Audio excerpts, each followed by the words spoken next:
how to use Apple Pay with Amazon. So for this, we will go to the Amazon application and we want to click on our profile icon at the bottom. So it's this one, the second one. Then we have to set this up. We have to set up Amazon to work with Apple Pay. So we want to go to your account right here, and then you want to scroll down until you see the option for your payments. So you will see this option, your payments. So just click on it.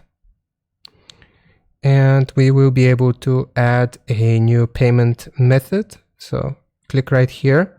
And we'll see Apple Pay if your address is set for the US. If it's not set for the US, then what you can do is click on add a credit or debit card number.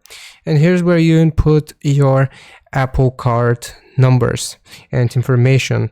So once you have input this and saved it, if we go back and we go to my cart here and we click on proceed to checkout, and we select the address, then it will look like this. We will be able to see the option for Apple Pay right here.